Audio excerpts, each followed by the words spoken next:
I've always yearned to help others, to save the needy from suffering.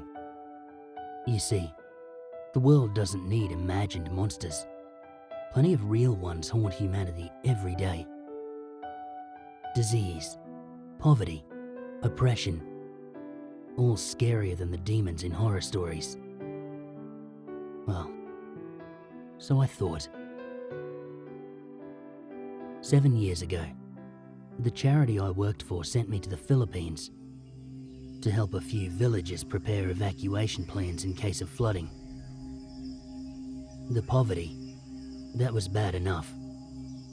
The first village lay next to a dirty, trash-soaked river. The nipa houses rested on stilts that stood upon caked mud amid a sprawling jungle. 2 opposing tree stumps with perched buckets is how I'd describe the basketball court. Despite this, the villagers exuded joy. During the afternoon siesta, men would gather on plastic tables and pass around coconut wine while playing cards or mahjong. And in the evening, they'd gather in the village captain's house and sing 90s classics on the karaoke machine, sometimes until the roosters crowed. They got the nipa wood for the houses from mangroves that lined the river's edge, like a wall of roots. As strong as the material was, a fierce flood could annihilate an entire nipa village in an hour. A successful evacuation requires an easy path to high ground. And so, from the comfort of my hotel suite in Cebu, I drew a route through the jungle and up a nearby mountain, which loomed over the village like a titan.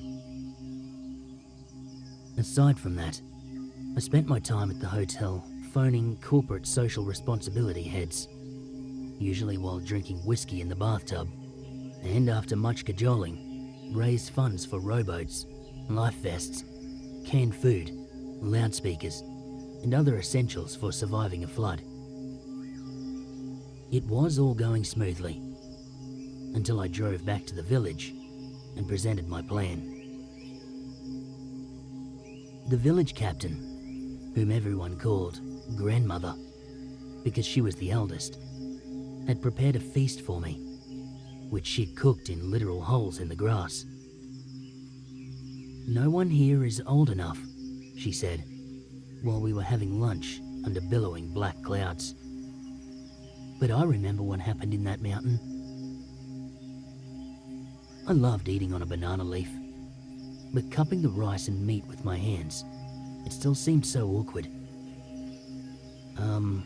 Good things, I hope?" She hesitated, chewing her food slowly, and then shook her head and said, "A swang lived there." I didn't speak Tagalog, nor the local language of that region. I simply stared back, my eyebrows raised. "I'm sorry, what's a swang?" The village captain told me a story. When she was a young girl, the village was located on the other side of the mountain, away from the river. And it was well off, because the men worked at that mountain's tin mine, and the price of tin was high. But strange things began happening. A few men who went to work in the mine, they didn't come out quite the same. Some of the wives, specifically the pregnant ones, would claim that creatures called a swang had taken their husbands' forms. They'd wake up in the night and see their husbands staring intently at their swollen bellies, slobber dripping from their mouths. The village captain persisted. Because of those aswang, no baby was born in the village for a whole year. The mothers always disappeared before they could give birth. Only when the tin mine went bust and we relocated to this river did things return to normal. Look, I understand your fears. Well, I didn't. But It's the only high ground for miles. It even has caves for shelter, and it's an easy climb. There's simply no better place to save everyone's lives. The other villagers I talked to, they didn't share her concern, which reassured me because if they believed such a ridiculous tale, I'd be forced to find another site. I stayed overnight, intending to practice my evacuation plan with everyone in the morning, before I moved on to the next village, which was on a different island. But we'd never get to practice it. At sunrise, the sky bellowed and opened. Wind screamed and howled, as if some mighty god were blowing upon the world and flinging coconut and papaya trees like twigs. The bulging river, it overflowed past the mangroves, and the stilts that were supporting the nipa huts, they weren't sturdy enough to keep the water from sucking them up. The world knows this catastrophe as Typhoon Haiyan, but they call it Typhoon Yolanda there. Over 6,000 people died. Another 1,700 went missing. One of them because of me. Though I earnestly wanted to help, when the floodwaters surged with the wind's scourge, I wished I were back in my comfy hotel suite. But still, I did my job. As soon as the storm began, I gathered the villagers at the basketball court, and then we marched along a dirt path, through the jungle, and toward the mountain. I ensured that the children, elderly and pregnant women among us walked in front, so they wouldn't lag behind. Because I had scouted it a few days ago, I knew that the trek to and up the mountain would be straightforward. A winding path brought us high enough where we could wait out the storm. Watching the villagers huddle together amid the caverns, still cheerful despite the calamity, I finally felt I'd done some good.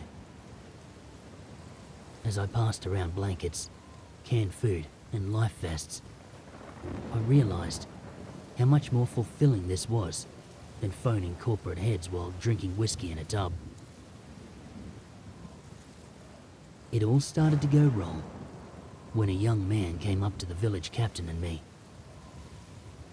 I'll never forget his pockmarked and narrow face, and the way he waved his arms in panic, as if he were trying to block a basketball shot. The village captain translated his pleading. His wife went to relieve herself, and now she's missing. I pounced at another chance to help, to fulfill my heart's yearning, and so I organized a search party. Amid apocalyptic rain and screeching wind, I and several other able men and women scouted the mountain. When we failed to find her together, we divided into groups of 2. And when that didn't work, we split up individually, each taking a life vest, flashlight, and blowhorn to alert each other in case of danger. I decided to descend and search around the mountain's base. After 30 minutes trudging against the gale and through the mud, I discovered a wide cave, within which was utter darkness. As I stared at the mouth, I heard a woman's whimper, followed by what I can only describe as a deep, throaty cough that lasted a few seconds too long. Or was it simply the wind scathing the cave walls? "Hello?" I shouted. I considered using the blowhorn, but decided to confirm what it was before alerting others. I grabbed my flashlight and I continued inside. A damp, fleshy smell shot into my nose. I called the woman's name. Pained whimpers sounded back. I hurried forward and stepped on something sharp that almost split my shoe. I pointed my flashlight at it. a broken cart track. I had entered a mine. Around me, I saw wheelbarrows of ore, covered in pounds of dust. A tin mine. Immediately, I recalled the story of the Aswang that impersonated the miners. A tightness gripped my chest.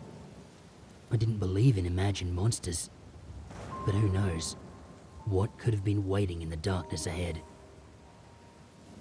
I wanted to turn and run, but I pushed on, reminding myself why I was here, to save people. The whimpering, it was just ahead now. I wished that I could snap my fingers and teleport back to the hotel, where I could hide underneath the silky duvet on the Super King bed. How cozy it would be to wait out the storm there. My heartbeat surged as I squeezed my flashlight to settle the trembles. I stepped onward and I shined my light forward. A pregnant woman lay writhing on the floor. Above her stood the same pockmark-faced man who'd been waving his arms earlier. He hunched over her, his mouth widened, his tongue hanging out, and slobber dripped from it. "Hello," I said. Glad you found her. Is she all right?" He ignored me. His mouth stretched beyond what was humanly possible, while emitting a throaty wail. I'll never forget what came next. A hand slithered out of his mouth. The arm the hand was attached to, it had 3 elbows, and they bent at odd angles as it stretched towards his wife's ripe belly. I pulled out my blowhorn and I pressed. It blared like the trumpet of Judgment Day, echoing against the cave walls. This thing, it snapped its head toward me. The hand coming out of its mouth contorted with bony snaps until all 3 elbows straightened. It grabbed at my face, just missing as I backed away and turned. I'd said that I always wanted to help people, but in that moment, as my heart quivered and panic engulfed every sense, I only wanted to help myself. I ran until I was out of the cave and breathless, back amid the deluge. Instead of climbing up the mountain, I sprinted through the jungle toward the village, which was nearly submerged and drifting with the tide. The water had reached my waist, but still I trudged through, my life vest keeping me from drowning. And then the current swept me. It carried me through a thicket of drowned trees, washed away by nipa huts and plastic. Though terrifying, this was heaven compared to facing that creature in the cave. Half an hour later, some brave volunteers in a paddle boat rescued me. I told them that I was running from an Aswang, but they laughed, thinking me some crazy foreigner. I spent a few days in a shelter, and then I returned to Cebu, resigned from the charity, and once the storm had passed, took the first flight home. A while later, I heard from a colleague that the villagers survived, save for one pregnant woman who'd gone missing. I've had 7 years to think about it since then, but my conclusion never changes. By ignoring the village captain's warning and guiding them to that cursed mountain, I caused something unmentionable to happen to that woman and her unborn child. I'd done exactly the opposite of what I yearned to do. I had hurt instead of helped because of my arrogance. The guilt still eats at me, I don't dare try to help anyone anymore. I'm a corporate drone now, slaving every day to make someone else rich. It's better than hurting others with my good intentions.